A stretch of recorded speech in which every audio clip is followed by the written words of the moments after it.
Do you like my mask? So today, welcome to a new episode of the Suzie Wokabi podcast. I have a super special guest today. I'm just going to call him a young serial entrepreneur, hustler of all hustlers that I completely admire, and he inspires me. So I'm leaving it at that because the rest is going to come inside of the interview, and I'm going to let him also introduce himself briefly before we get into it. My name is Blocka Beats, or Anam. Blocka Beats is my music, I'd say, personality, where I produce, rap, sing, DJ, sound engineer. And then Anam, I would say, is now more my farming side, where I have my own startup business, building greenhouses, but also, as she said, entrepreneurial, shea butter, merch, clothing, so it's a whole package. He has 8 billion things going on. And like I said, he's way cooler than I could ever be. I can only do one thing. I'm like laser focused. So, Anam, where did it all begin? Let's start at the beginning. Yeah. We'll go into the middle, and we'll go into the next phase. Okay. Where born and raised? Born and raised, so I was born in Togo. My parents met in West Africa. My mom. See, it gets more complicated. My mom was working in Ghana. My dad was also working in Togo. They met there, so I was born there, then moved to Tanzania for my younger years. Kenya, most my childhood and teenage life. Then where did you go to school? I went to school in Braven for primary school, and then Hillcrest for high school. But then now halfway through high school, we moved to Switzerland because my parents came up to us like, we're half Swiss, half Kenyan. Yeah, so you're Swiss and Kenyan. Swiss Kenyan. Dad is Swiss, mom is Kenyan. Yeah. Go on. So for them, it's like, we'd never lived in Europe or Switzerland.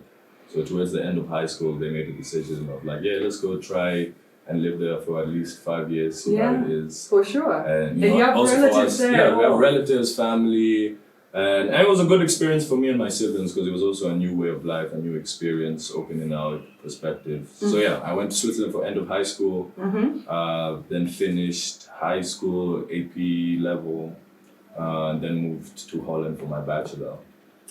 Amsterdam. Utrecht. Utrecht. Yeah. I've been there. Yeah. So I was in Utrecht, did my bachelor in environmental biology. Sorry. I'm not laughing at you. At the beginning, I thought I would enter as like pre-med. So I started with pre-med, but as I continued, I got more into the environmental side of the sciences. So by the end of it, I had more of an environmental molecular biology degree. You are so hysterical. So, and then graduated when? Graduated 2013 or 16, I'm not sure. I don't know if that's when I started. No, 2016. 2016. Finished my bachelor in 2016. Okay. Started it in 2013. Okay. That's where you got confused. Yeah, that's where I got confused. And then then I came back to Kenya. Did these odd internships that you do when you finish your first degree. So I went. Where? So I worked for an environmental company. So trying to follow inside of what you studied? Yeah, so this was now where I was trying to figure out what I wanted to do, I completely relate. I was in the sciences, biology, environmental science, but I still wasn't sure which direction I wanted to go. So I did impact assessment here in Kenya. Expert. So I was an associate impact assessment expert. So, when someone is building a shopping mall or something and they need to, assess the environment and see what this development will do in terms of the environment and how you can create mitigation strategies that aren't that impactful.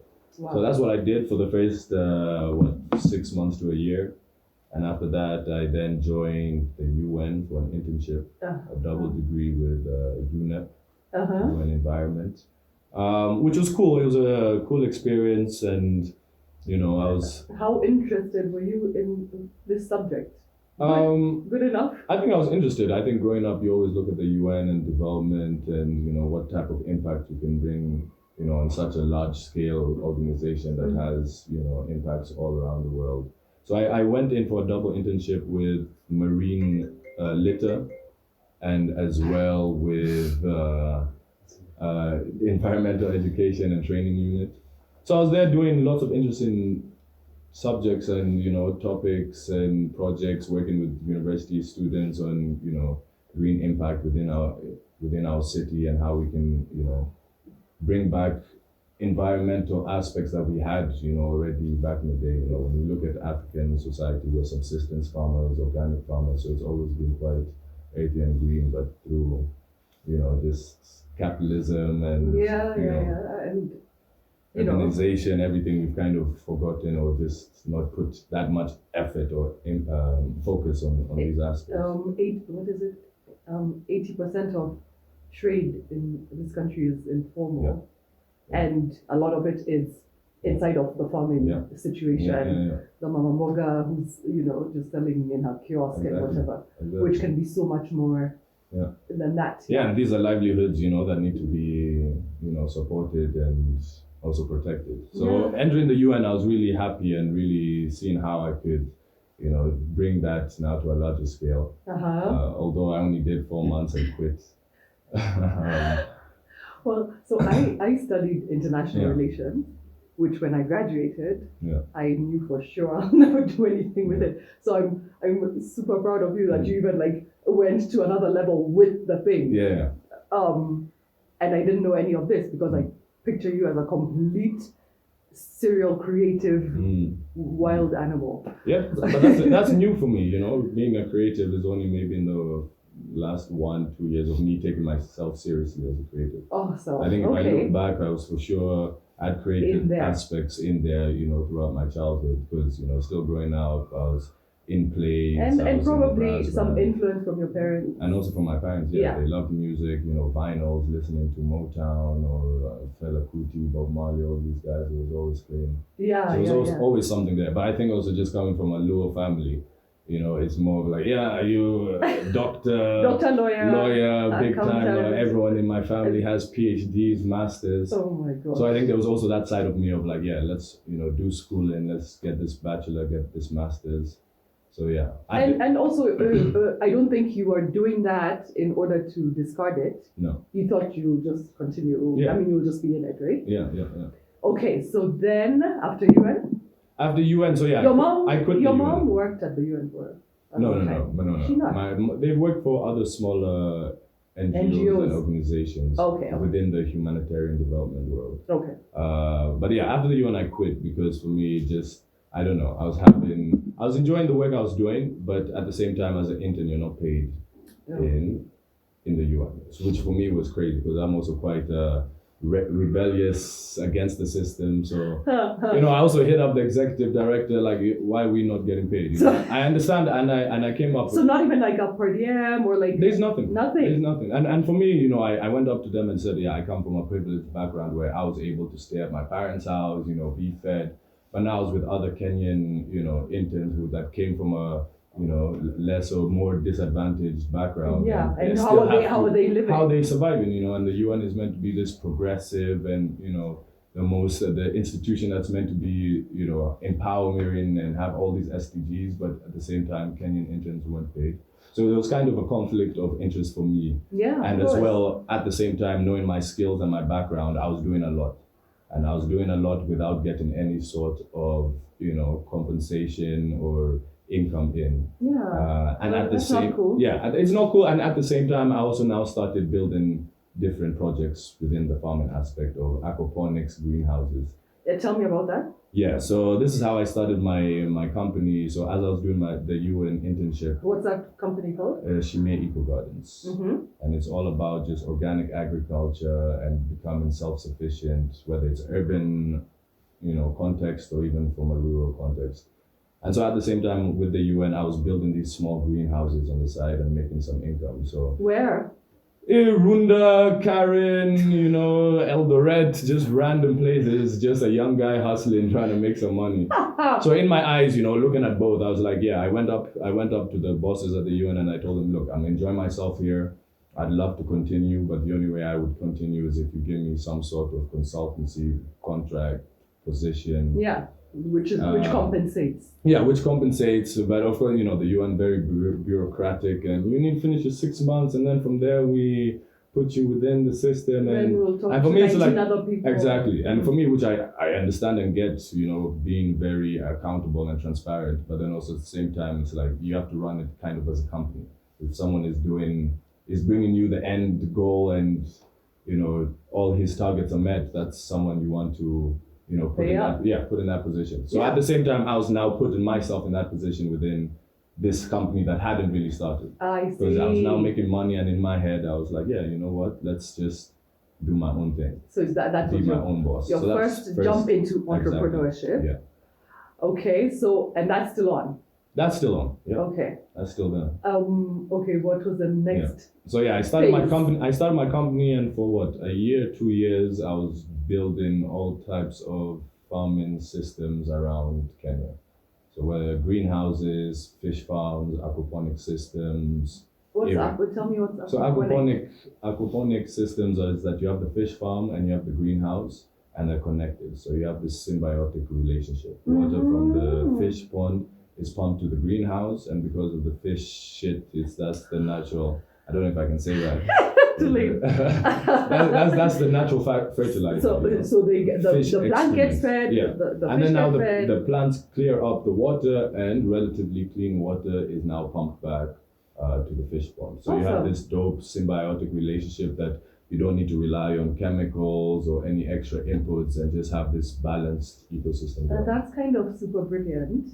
And what is the build out of that? Like, is it cost a lot? Like, it depends. Do many other people do it? It depends. You can do low cost aquaponic system, medium cost aquaponic system, high cost aquaponic system. I think for me specifically, I did the medium to just kind of fit those scales of you can do low cost, but it won't really last because cheap is expensive. Yeah, true. And then high cost, not everyone can afford that. So I'm kind of in that middle realm of just making sure it's a nice system, you're self-sustainable.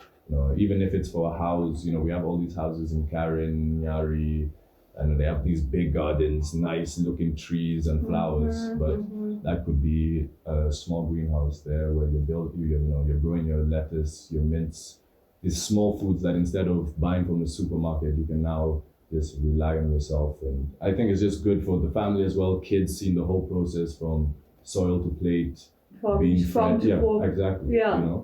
So that's the aspect I'm trying to bring with Shime Eco Gardens.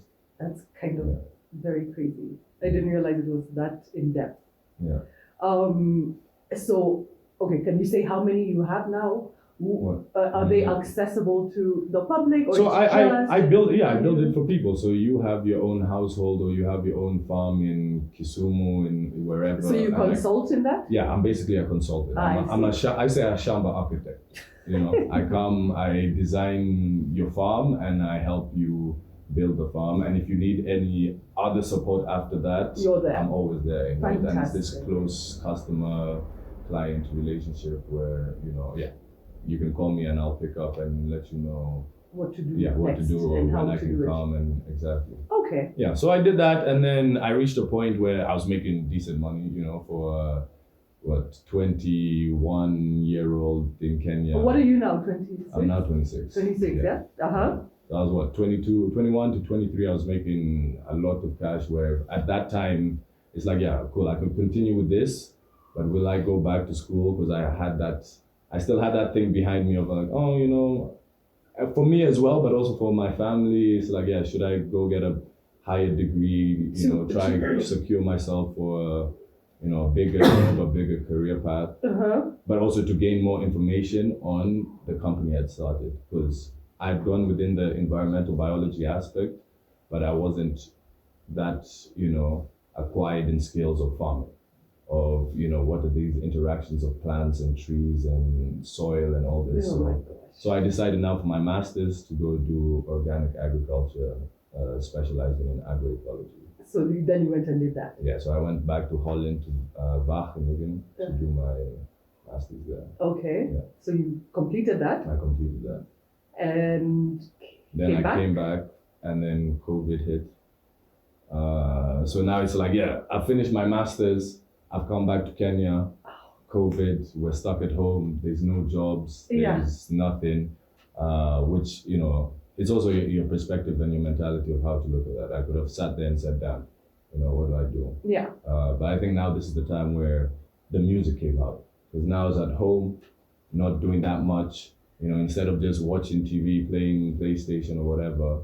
I think, decided, you're 1,000,000% not alone. Yeah. There's too many of us who have had to pivot. Yeah. I never thought that I'd be doing this Yeah. as well. I still have the beauty stuff, but you have to work on your feet. And be able to bob and weave. Yeah, and just adapt, because Exactly. the environment is ever changing. So Yes. Yeah. So yeah. how did that start? So now that started just in terms This is the of funnest part. music was just a hobby for me. As I was studying my company, all this, I would always be at home with the homies, making music, freestyling, just but more of just when you're with the homies, when it's just cool vibes, you're chilling and not really taking it seriously. And I think now when COVID came, I had all that free time to be like, okay, cool. Why not Could I do more with this? Yeah, could I do more with this? Why not make an album? Why not release something to the public that made sense? Because at this point now, I've been now making beats for 5 years, So are you like now you're thinking, I can produce, you sing or rap? Yeah, rap and sing. Rap and sing? Yeah. When did you know that you could? You Um, knew?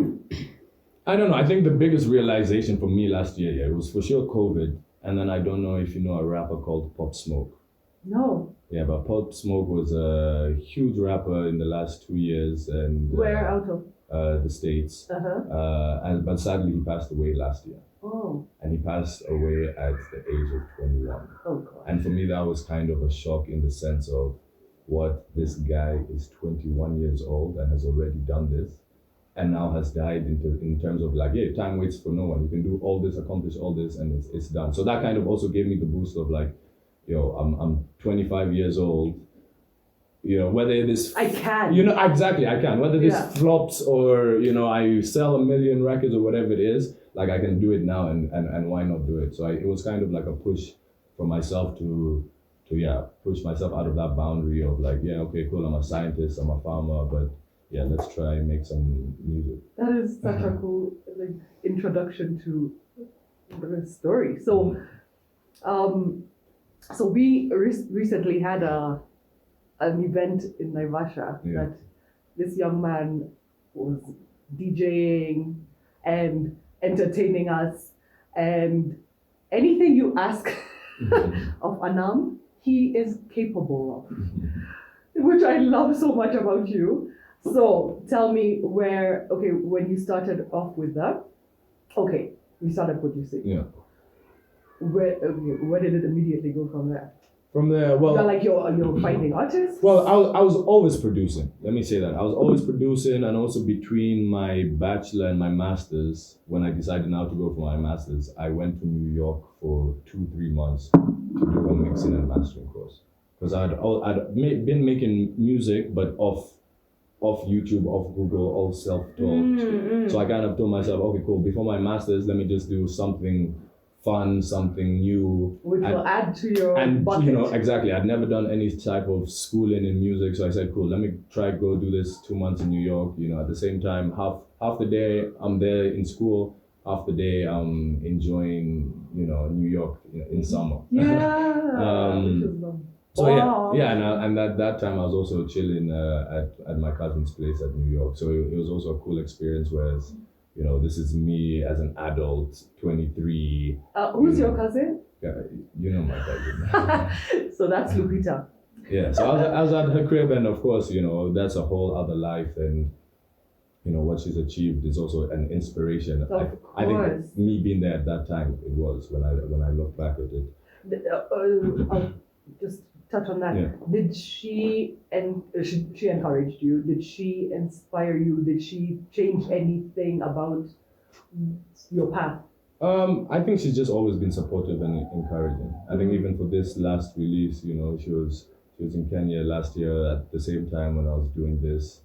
And I think I saw a video. yeah, and she did a her. video. But you see, even that, I think I'd called her for I don't know what, just to say hello because she was around. And she's like, "Oh, I hear you have an album and you haven't sent it to me. Can you send it to me now?" So that's I've never always like sent it to her and say, "Oh, this is my album. It's coming out. Can you please, post it?" It's more of like, yeah, she's been the one really trying to find out more and say like, "Oh, what? This is what you've done." Yeah. She listens to the album, calls me back like, "Oh, I'm gonna try to do something. This is super dope." She's so born like that. Because of her, I still like my top selling lipstick is the one that she wore when she was doing her Oscar circuit. Yeah. And it's still the top seller. Yeah. And she didn't have to do that, and I think that's where for me it's so encouraging and inspiring when she does things out of her own will. And because for me it's weird, but that's my cousin. I don't really see her as like, "Oh, that's Lupita." Yeah, exactly. It's so it's also weird when that part when people are like, "Oh, you got Lupita to do this," or "She did this for you," and it's like, that's just my cousin. Just the same way my brother or whoever would do that for me. The same way I have you on my podcast. Exactly. Yeah. Okay, awesome. Okay, where were we? Yeah, so producing. So I produced a lot, and I think now COVID was the first time I was like, let's record. Let's actually get in the studio and make some music with content. And me in Nairobi, this is home for me, and I know a lot of people. I know the industry. So in terms of like artists and getting people, on my music, it was simple. So I was reading through some of your notes, like your listening party stuff. Yeah. I guess I'm old, and so all these people I'm sure are super cool. Can you name some of them that you collaborated with? Yeah. So on the album, educate us. So firstly, I had Guru Gang of Ukoflani. So now this is, the pioneers of hip hop. Do you guys know that? Yeah. Okay. Yeah. So for me, that's the OG. That's the OG. So to get someone like that on the album, I was like, cool. I'm not messing around. This is someone who's given me the stamp and is pioneer of Kenyan hip hop. Awesome. So that was dope. I have, Shapaman and Karun from Kamula that you know. I love her probably. too much. I have a lot of my close friends as well, guys like up and coming. Yeah, guys who are just homies, who I know can rap and sing, and I've never really had that chance that I put, such as my homie Brad, my homie MK. Okay, are they trying to be artists or like that? This is just well, some of them are now, by that also that exposure. So the same person who did the artwork.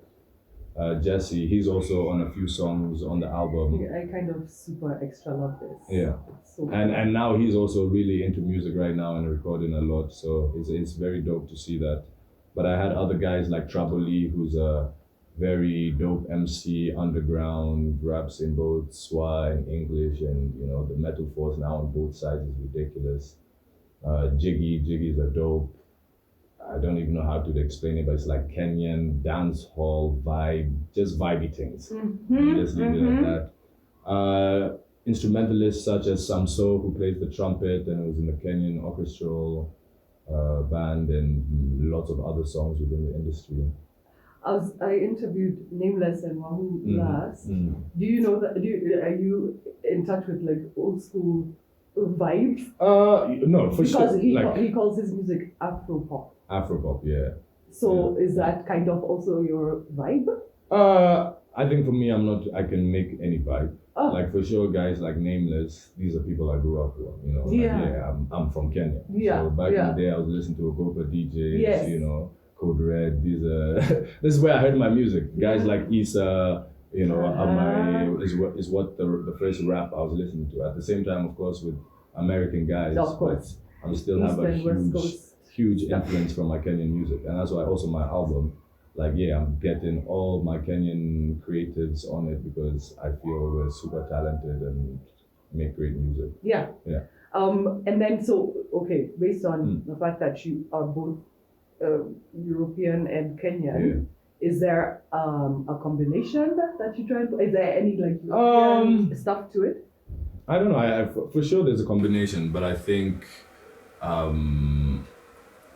I grew up mostly here, I have so much family here that I've always had a stronger identity or connection to Kenya as a whole. So if I think in terms of my music, if there's any other place, it would be the States. You know, it would be the States just because of listening to, you know, Lil Wayne, Dr. Dre, Method Man, all these guys. So I'd say I'd have like a American Kenyan influence. Okay. Yeah, background when it comes to the music. Swiss side, I don't know. That's probably like my love for cheese and chocolate and.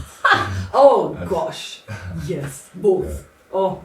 Or like my, you know, mint chocolate. keeping time. Although today I wasn't on time, but. Oh no! I have no blame to that because Nairobi traffic can murder you. It's mad.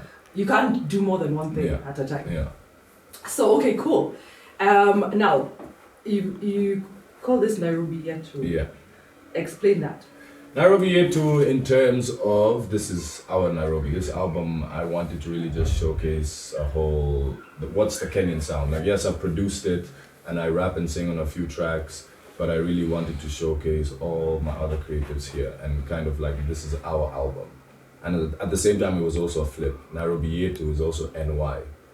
New York. Cool. Yeah, hip hop started, you know, in New York. So for me, this was kind of to also show, this is Kenyan hip hop. This is what our sound is, you know, and taking it to the world. That just shows like a lot of thinking goes into your stuff. Yeah. I love it so much.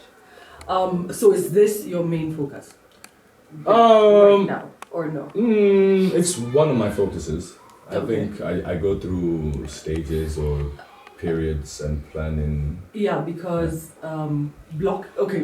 Explain Blocka. explain the name. Yeah. So Bloch is my last name. My name is Bloch. Bloch. And it's just I just swagged it out with So Blocka. there's Blocka beats, there's Blocka merch, there's Blocka and then it's going to be endless, right? Yeah, it's going to be endless. For me, it's like this. I've just envisioned a whole, 50 Empire. years exactly, empire, 50 years. Yeah.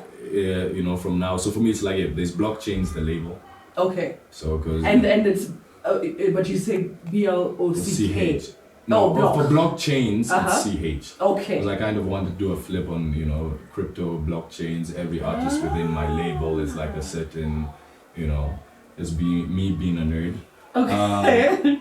Then Blocker Beats, I would say, is me as a producer. Mm-hmm. Then Blocker is just me as an artist. Mm-hmm. And then now is the other Blocker Fashion, Blocker Butter, which is the shea butter. So tell us about your those hustles. Yeah. So look at. Yeah. So this is the merch that I did for the album. And again, I wanted to showcase local and Kenyan, traditional material And abilities. tailors. This is all done in Kenya. This is all material from Kenya.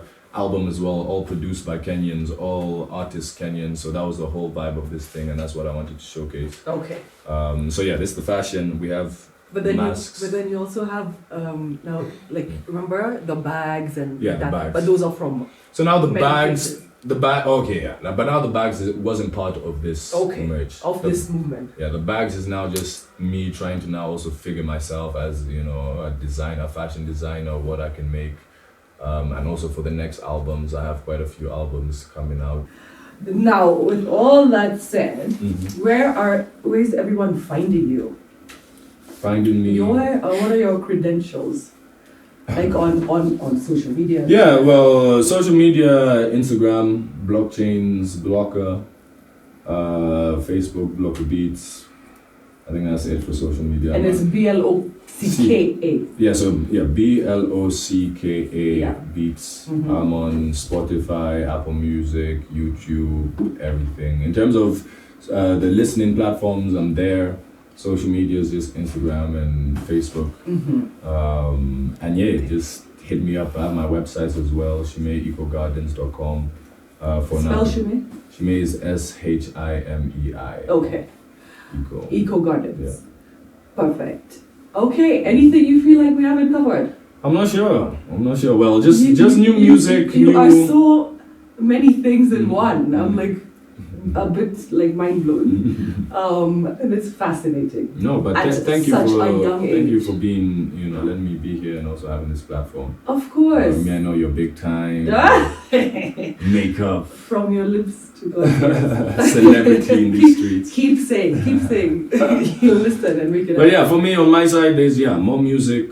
There's Furaho Collective. We're going to be in Kilifi next month touring. Doing Oh yeah, talk about that. Yes, Yeah, I saw the poster already. Yeah, so we're And going that's to be next month. Yeah, that's next month. So we're going to be at Distant Relatives the first weekend of August. 7 Islands in Watamu the second weekend. Third weekend beneath the Baobab Salties. But then also here in Nairobi. So a full week. Every weekend we have something going. So Weekend. Friday to Sunday there's an event. Whether it's one of our guys DJing. On most Saturdays we're going to be having creative markets.